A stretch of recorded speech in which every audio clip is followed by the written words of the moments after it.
There's a version of you that people love, not because they know you, not because they understand you, but because of what you give: your patience, your attention, your energy, your time, and most of all, your kindness. And at first, it feels right. You feel like a good person. You feel needed. You feel like you matter. But there's something nobody tells you.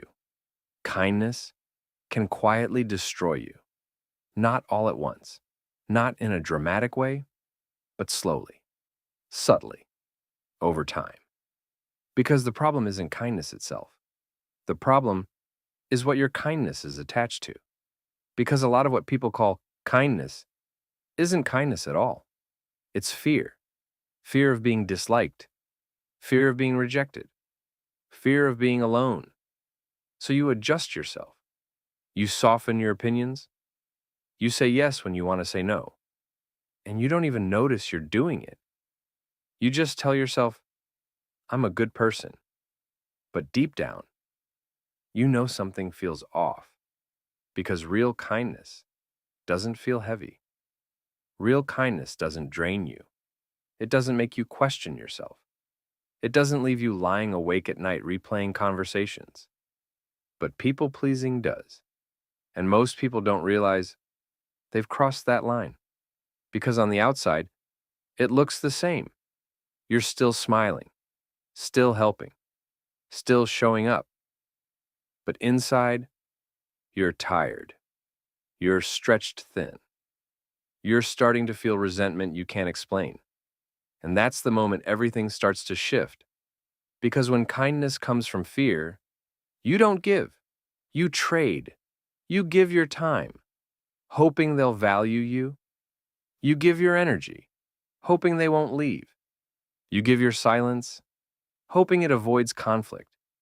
And without realizing it, you start disappearing, piece by piece. You stop asking what you want. You stop expressing what you feel. You stop setting boundaries. Because somewhere along the way, you learn something dangerous. You learn that being liked matters more than being respected. And that belief will cost you everything. Because the world doesn't reward unguarded kindness. It consumes it. People take what you keep offering, not because they're evil, but because you never taught them where the line is. So they keep crossing it, and you keep allowing it. And eventually, you start to feel something you weren't expecting: resentment, not just toward them, but toward yourself. Because deep down, you knew. You saw the red flags.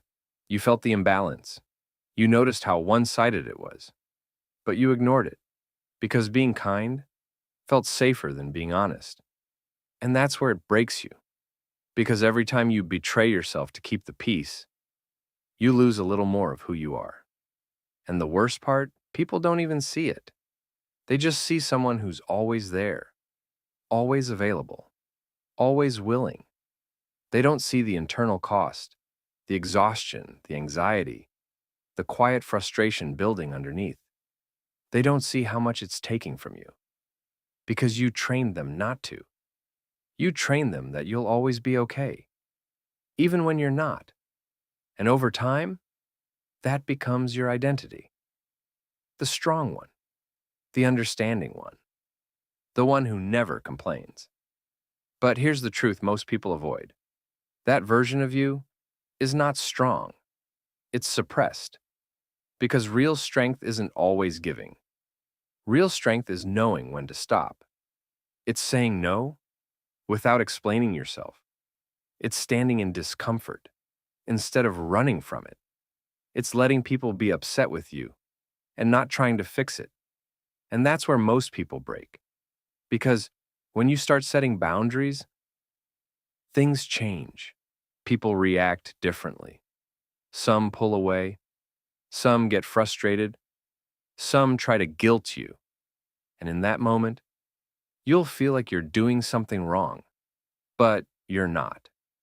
You're just no longer playing the role they got used to. And that's the cost of growth. Because the same kindness that once made you accepted will now make you question yourself. But here's what you need to understand. If your kindness requires you to abandon yourself, it was never kindness, it was survival. And survival patterns don't disappear easily. They're built over years, sometimes from childhood, sometimes from relationships where love felt conditional, where you learned, I have to be this way to be accepted. So you became agreeable, flexible, easy to be around, but at a cost. You became someone who could be used. And the hardest part is realizing it wasn't random, it was a pattern. Because people don't just find you, they recognize you. They sense the lack of boundaries, they notice how much you give without resistance. And whether consciously or not, they lean into it. And now you're stuck asking yourself, how do I keep ending up here? Same dynamic, different person. And the answer isn't what you think. It's not bad luck. It's not coincidence. It's conditioning.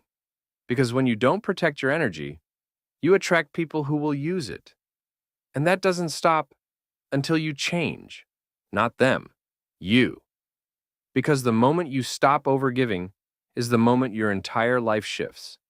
But it won't feel good at first. It will feel uncomfortable. It will feel wrong. It will feel like you're becoming someone you're not. But in reality, you're becoming someone you forgot. Someone who has limits. Someone who has standards. Someone who doesn't need to earn their place in someone else's life. And that version of you is powerful. Because now your kindness is a choice, not an obligation. You give because you want to, not because you're afraid not to. And that changes everything. Because people can feel the difference. They treat you differently. They respect you differently. And the ones who don't, they fall away. And that's not a loss. That's clarity. Because the people who only valued your kindness, but not you, were never your people. They were just benefiting from you. And now, you're finally taking that power back. So here's the shift. Stop asking, how can I be more kind? Start asking, where am I abandoning myself? Because that's the real problem. Not your heart, not your empathy, not your ability to care. It's your lack of boundaries around it. And once you fix that, your kindness stops hurting you and starts working for you. Because now, it comes from strength, not fear. And that's the difference. That's where everything changes.